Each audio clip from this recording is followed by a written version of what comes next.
Hi, my name is George. I'm a medical lab technologist who works in a hospital microbiology department. I've been asked to give you a short overview of what we do here with the specimens that you'd send down for culture.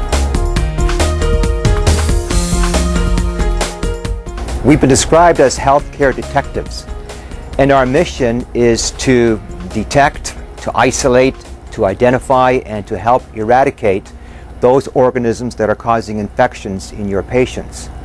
To do that, we have to see those organisms, and we can see them in two ways.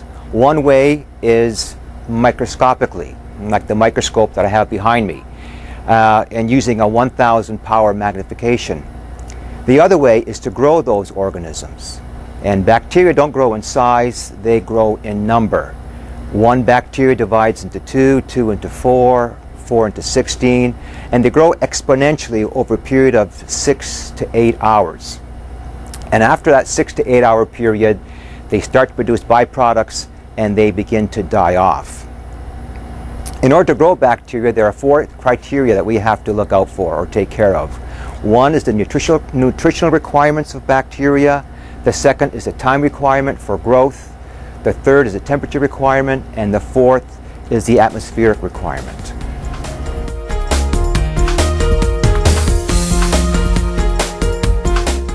To satisfy the nutritional requirements of bacteria, we use agar. And the most common agar plate we use is sheep blood agar. Agar is very soft in its consistency. It's something like jello. You can see my fingerprints on there, and it's very moist to the touch. And this agar has all the amino acids and nutritional requirements that bacteria need. So normally when we get a swab that you send down from the floors, we would take that swab, inoculate the agar, rolling the swab to get all the bacteria off it, and then we would take a wire, sterilize it, and we would spread all that inoculum over the whole plate. Now you may wonder why we do this streaking technique. It's to spread the bacteria out, to find the specific pathogens. If I had a bag of, say, white marbles, but I was looking for one specific black one, the way to find it would be to take that bag, open it up, and spread those marbles out. Well, that's basically what we do when we streak the plate. We're spreading out the inoculum to find the specific pathogens that might be there. And as you can see, the material has been spread out, and what we have here is individual colonies. And now we can work with each individual colony and do testing on it.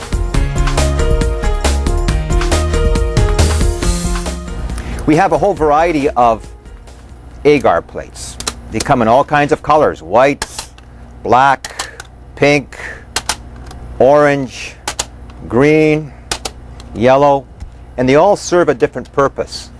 What we set swabs or specimens on depends on the site that the specimen is taken on. For instance, an eye swab will just get a chocolate plate and a blood agar plate. The reason being is everything that we're looking for in an eye swab that can cause infection can be isolated on these 2 plates. If we just used the blood agar plate, we might get something like this: no growth at all. But by incorporating the chocolate plate, which is an enriched plate, it's more nutritious, we will find something like this. The same organism grew on the chocolate, but did not grow on the blood agar. And this organism is Haemophilus. It's very fastidious and requires chocolate plates in order to grow. Some plates are differential. If you look at this plate, you can't see much difference between the colonies. But because we use the McConkey plate, the difference is a lot clearer. The McConkey plate is a differential plate. It utilizes lactose to differentiate one bacteria from another. So here you see the pink colonies that are lactose fermenters, as opposed to the non-pink colonies that are non-lactose fermenters. And this is a good help in helping us identify bacteria. Other plates we use are selective. And an example is CNA. If you look at this plate, it's just a broad growth of organism. really just a big mess because the gram-negative organism has grown over the whole plate. But there's something else in there that you can't really see, these hemolytic colonies right there. Because we also set it up on a CNA plate, those colonies are clearly visible and clearly accessible. This plate is differential because we use antibiotics, colistin, and nalidixic acid. That inhibits the proteus and allows the gram-positive organism to grow. And then finally we have plates that are selective and differential. An example is mannitol. Mannitol uses salt to make it selective, and it uses mannitol to make it differential. This is used to isolate and identify Staph aureus. Staph aureus is tolerant to salt, so it grows, and it utilizes mannitol, so it turns yellow. So if you compare these two plates, we know this plate has Staph aureus on it, and this plate does not, because this one is yellow.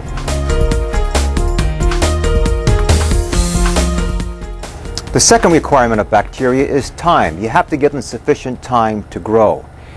There's no such thing as a stat culture. We get requests sometimes for a stat throat culture, for instance.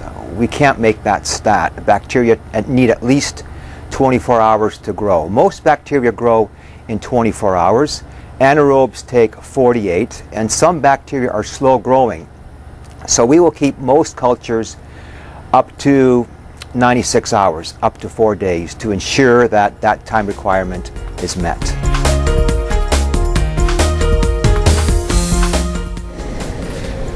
The third requirement of bacteria is to provide them with the proper temperature. By far, most bacteria grow at body temperature.